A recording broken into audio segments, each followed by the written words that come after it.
안녕하십니까? 유엔과 회원국들의 헌신으로 세계의 많은 문제들이 해결되고 평화를 위한 노력들이 결실을 맺고 있습니다. 깊은 존경과 감사의 인사를 드립니다.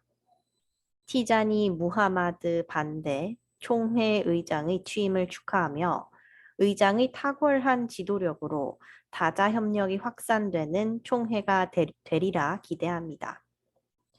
지속적인 평화라는 유엔의 목표는 한반도의 목표와 같습니다. 평화와 개발의 선순환을 통해 평화를 지속시키고자 하는 안토니오 구테레시 사무총장의 노력에 경의를 표합니다. 의장, 사무총장, 각국 대표 여러분, 인류의 평화와 지속가능 발전 목표를 향한 유엔의 노력은 반드시 달성될 것입니다. 세계는 재난과 긴급 구호 활동에 함께하고 평화를 유지하기 위한 행동에 동참하며 서로를 돕고 있습니다. 유엔은 계속해서 국제사회의 협력의 중심이 되어야 합니다. 한국은 유엔의 혜택을 많이 받은 나라입니다. 유엔이 설립된 해에 식민 지배에서 해방되었고 유엔과 국제사회의 도움으로 전쟁의 참화를 극복할 수 있었습니다. 이제 한국은 발전한 만큼 책임의식을 갖고 동아시아와 국제사회의 평화와 번영을 위해 노력하고 있습니다. 2017년 11월 유엔이 채택한 올림픽 휴전 결의는 한국에게 또 한 번 큰 도움이 되었습니다. 그 결의에 따라 2018년 봄에 예정되어 있었던 한미 연합훈련이 유예되고 북한 선수단이 평창에 올 수 있는 환경이 조성될 수 있었습니다. 안전을 우려했던 평창 동계올림픽은 평화올림픽으로 전환되었고 남북한 사이의 대화가 재개되는 소중한 계기가 되었습니다. 남북 간의 대화는 미국과 북한 간의 대화로 이어졌습니다. 트럼프 대통령과 김정은 위원장의 결단이 한반도의 상황을 극적으로 변화시킨 동력이 되었습니다. 지금 한반도는 총성 몇 발의 정세가 요동치던 과거와 분명히 달라졌습니다.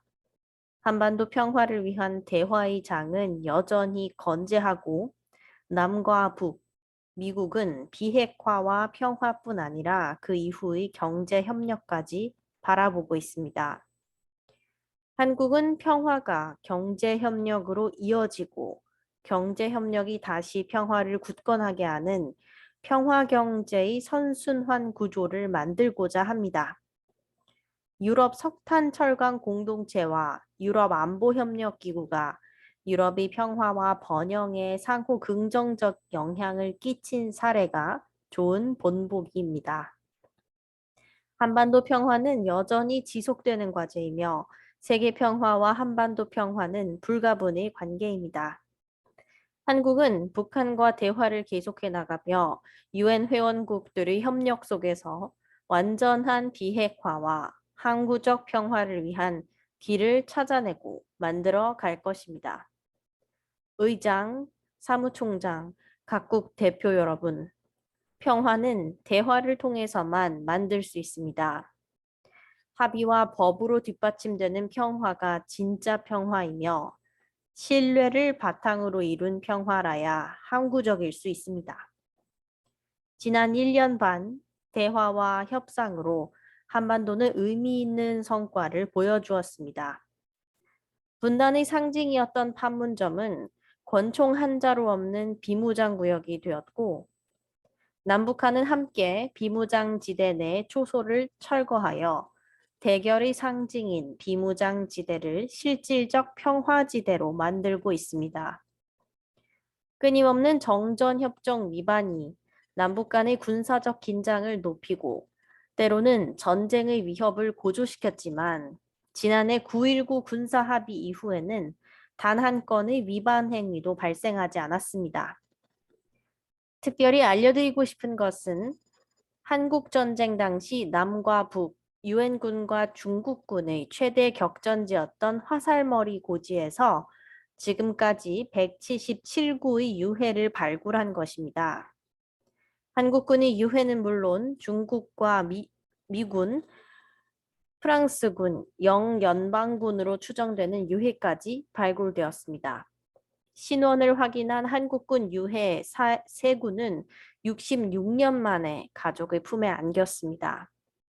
평화를 위한 노력이 가져온 보람된 일이 아닐 수 없습니다. 트럼프 대통령이 현직 미국 대통령으로서 군사분계선을 넘어 최초로 북한 땅에 발을 디딜 수 있었던 것도 이러한 노력의 결과입니다. 군사적 긴장 완화와 남북미 정상 간 굳은 신뢰가 판문점에서 전격적인 3자 회동을 성사시킬 수 있었습니다. 김정은 위원장의 손을 잡고 군사 분계선을 넘은 트럼프 대통령의 행동은 그 자체로 새로운 평화 시대의 본격적인 시작을 선언했습니다. 한반도와 동북아 평화의 역사에 길이 남을 위대한 발걸음이었습니다. 나는 두 정상이 거기서 한 걸음 더 큰 걸음을 옮겨주기를 바랍니다. 한반도 문제를 풀기 위한 나의 원칙은 변함이 없습니다. 그 원칙은 첫째, 전쟁 불용이 원칙입니다. 한국은 전쟁이 끝나지 않은 정전 상태입니다. 한반도에서 두 번 다시 전쟁의 비극이 있어서는 안 됩니다. 이를 위해서 우리는 인류 역사상 가장 긴 정전을 끝내고 완전한 종전을 이루어야 합니다. 둘째, 상호 간 안전 보장의 원칙입니다. 한국은 북한의 안전을 보장할 것입니다. 북한도 한국의 안전을 보장하길 원합니다. 서로의 안전이 보장될 때 한반도 비핵화와 평화 체제를 빠르게 구축할 수 있습니다. 적어도 대화를 진행하는 동안에는 모든 적대 행위를 중단해야 합니다. 국제사회도 한반도 안보 우려를 해소하기 위해 함께 노력해 주길 희망합니다. 셋째, 공동 번영의 원칙입니다. 평화는 단지 분쟁이 없는 것이 아닙니다. 서로 포용성을 강화하고 의존도를 높이고 공동 번영을 위해 협력하는 것이 진정한 평화입니다. 남북이 함께하는 평화 경제는 한반도 평화를 공고히 하고 동아시아와 세계 경제 발전에 이바지할 것입니다. 나는 오늘 유엔의 가치와 전적으로 부합하는 이 세 가지 원칙을 바탕으로 유엔과 모든 회원국들에게 한반도의 허리를 가로지르는 비무장지대를 국제평화지대로 만들자는 제안을 하고자 합니다. 한반도의 비무장지대는 동서로 250km, 남북으로는 4km의 거대한 녹색 지대입니다.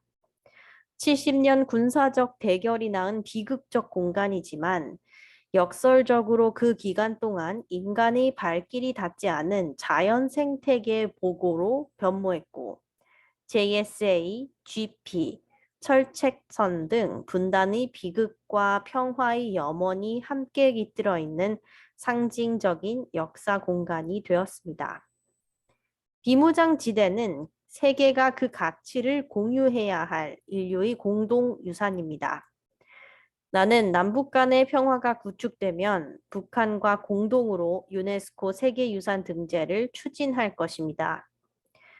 판문점과 개성을 잇는 지역을 평화협력지구로 지정하여 남과 북, 국제사회가 함께 한반도 번영을 설계할 수 있는 공간으로 바꿔내고 비무장지대 안에 남북의 주재 중인 유엔기구와 평화, 생태, 문화와 관련한 기구 등이 자리 잡아 평화 연구, 평화 유지, 군비 통제, 신뢰 구축 활동의 중심지가 된다면 명실공히 국제적인 평화지대가 될 수 있을 것입니다.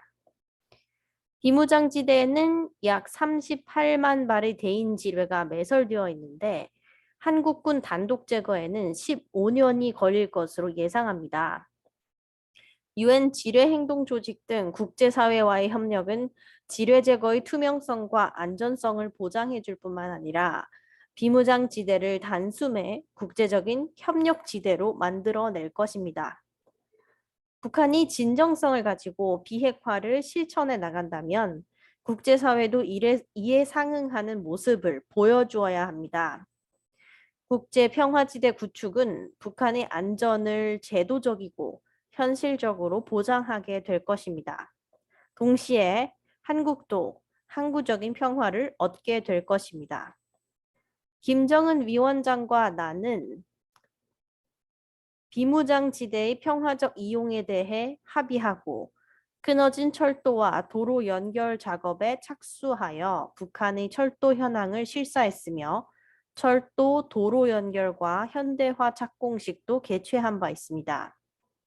이 모두가 한반도의 평화 기반을 다지고 동북아 평화와 안정에 기여하는 과정입니다. 한반도의 허리인 비무장지대가 평화지대로 바뀐다면 한반도는 대륙과 해양을 아우르며 평화와 번영을 선도하는 교량 국가로 발전할 것입니다. 동북아 6개국과 미국이 함께하는 동아시아 철도 공동체의 비전도 현실이 될 수 있습니다.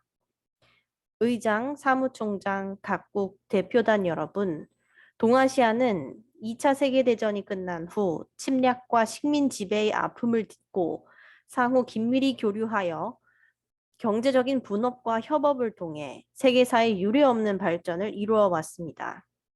자유무역의 공정한 경쟁 질서가 그 기반이 되었습니다. 과거에 대한 진지한 성찰 위에 자유롭고 공정한 무역의 가치를 굳게 지키며 협력할 때 우리는 더욱 발전해 나갈 수 있을 것입니다. 한국은 이웃 국가들의 동반자라 생각하며 함께 협력하여 한반도와 동아시아, 나아가 아시아 전체로 사람 중심 상생 번영의 공동체를 확장하고자 합니다. 오는 11월 한국의 부산에서 열리는 한 아세안 특별 정상회의와 한 메콩 정상회의가 그 초석을 놓는 계기가 될 것입니다. 유엔의 지속가능 발전 목표와 파리 기후변화 협약은 우리가 다자 협력을 통해 이루어야 할 대표적인 과제입니다. 한국은 한국형 지속가능 발전 목표를 수립하여 국제사회에 약속한 지속가능 발전 목표 이행에 많은 노력을 기울이고 있습니다. 지속가능 발전법, 저탄소 녹색 성장 기본법, 국제개발협력 기본법과 같은 관련 법을 제정하고 지속가능 발전위원회를 두어 제도적으로 이행해 가고 있습니다. 그동안 한국은 유엔 평화유지 활동에 17,000명의 장병을 파견하였고 질병과 자연재해에 고통받는 세계인들과도 함께 해왔습니다. 한국은 구테레시 사무총장이 주도한 평화유지 구상과 공유된 책무에 대한 선언을 지지하며 ODA 규모를 더욱 늘려 평화와 개발의 선순환을 지원하겠습니다. 특히 내년 20주년을 맞는 유엔 안보리 평화 여성 안보 결의와 2017년 밴쿠버에서 합의한 LC 이니셔티브에 적극 동참하고 2021년 차기 평화유지 장관회의를 한국에서 개최합니다. 한국은 내년 녹색 성장 및 글로벌 목표 2030을 위한 연대 제2차 P4G 정상회의를 주최합니다. 파리 협정과 지속가능 발전 목표 이행을 위해 국제사회의 결속을 강화하는 계기가 될 것입니다. 정부, 국제기구, 기업과 시민사회의 많은 관계자들이 관심을 갖고 참여해 주길 희망합니다.